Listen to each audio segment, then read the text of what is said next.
guys, coming at you with my 2-month gastric bypass update.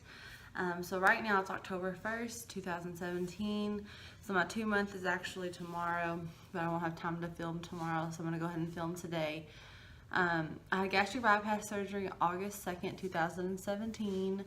I have PCOS, and so I just want to kind of give us some updates as far as all of that stuff goes. So getting down to the stats on surgery, well, a week before surgery started was when I hit my highest weight of 328, and then I did the pre-op diet. I think on surgery day I was 318, and then like I said, tomorrow will be my 2-month update, and I weighed 278. So from my highest, I've lost 50 pounds, so I'm really excited about that. I was hoping for a little bit more, but I can't get mad. I can't keep comparing myself to everybody else's journey.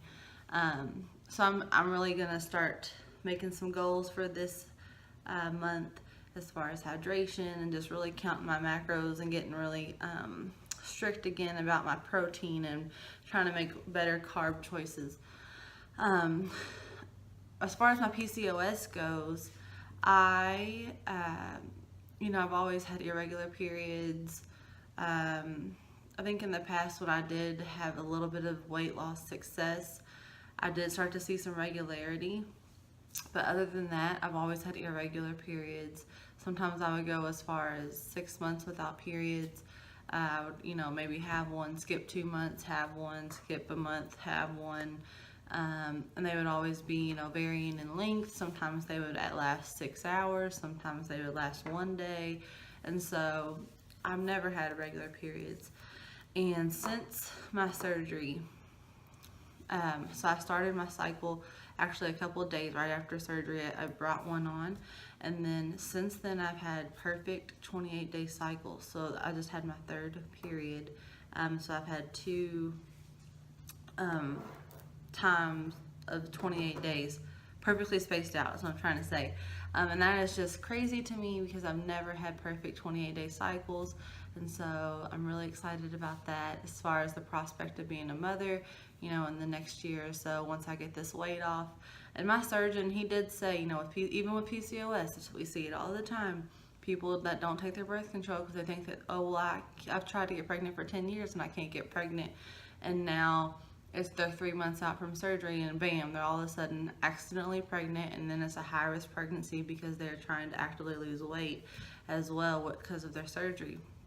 And so I remember when I heard that, I was kind of like, well, that's not going to happen, that fast. But it has. It's 2 months out, and I've already had 3 perfectly spaced out periods. So that's really exciting. If you have PCOS, you know how exciting that is.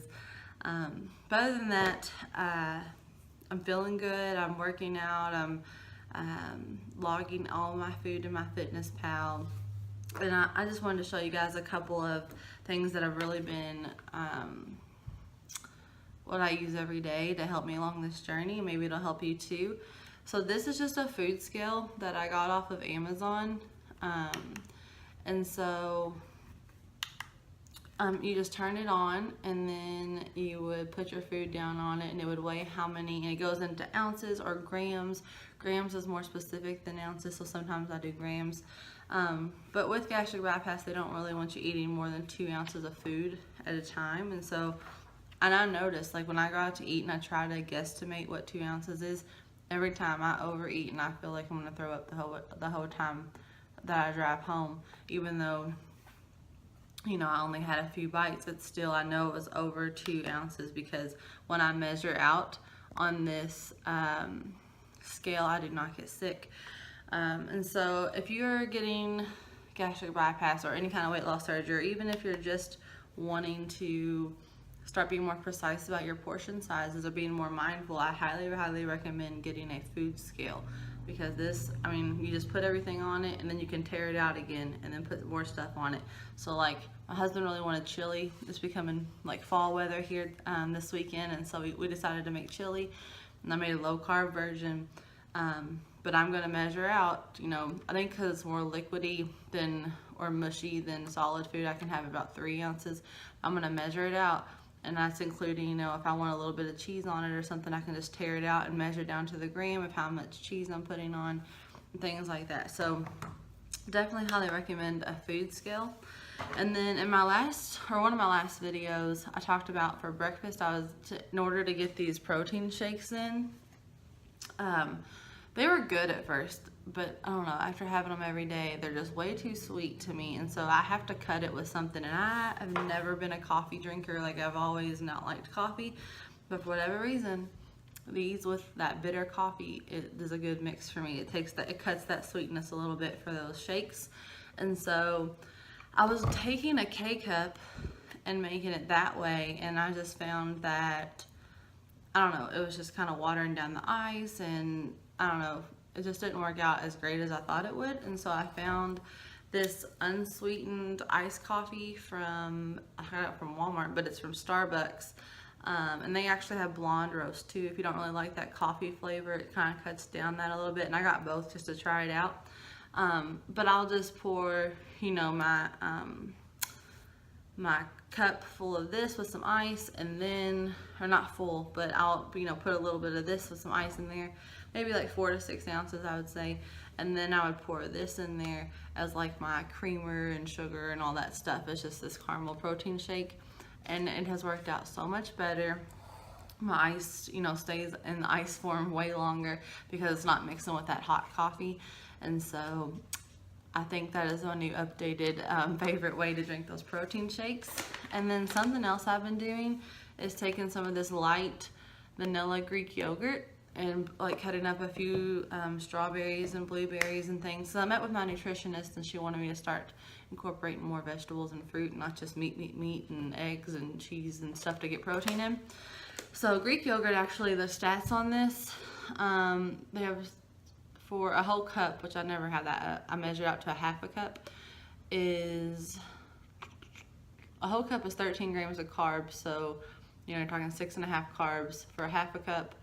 And then I'll just do the stats for half a cup. So carbs would be 6.5 carbs, protein would be 9 grams of protein, and then the calories would only be 65 calories. So I measure that out. I cut up like 3 strawberries and some blueberries on it. And then I found this Nature Valley protein granola. And so, and again, this is for half a cup, and I don't do half a cup. I literally just sprinkle some on just to give it that crunch.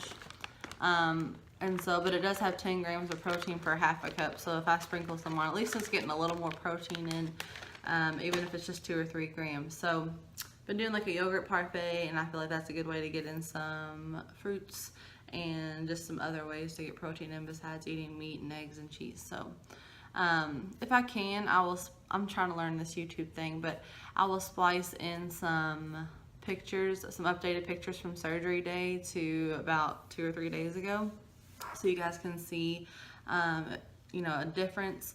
I'm definitely seeing a difference in my clothes. I've already dropped a pant size and a shirt size, and I'm starting to get into that point where I'm like, I'm gonna start buying new clothes soon. But you know, it's exciting. I'm tall, and so I'm not gonna drop that many sizes that quick, I feel like, because it's like a blessing and a curse. When I put on 70 pounds in 2 years, nobody could really tell. And I feel like it's the same thing. Like I've already dropped 50 pounds, and people can tell I've lost weight, but I feel like they don't believe me when I say I've lost 50 pounds, just because I am 5'8", and it just takes a little bit more weight loss to really show on a taller person. So, but anyways, if you guys have any comments or questions, please leave them down below. I'm thinking about trying to do some what I eat in a day videos, because I love watching those.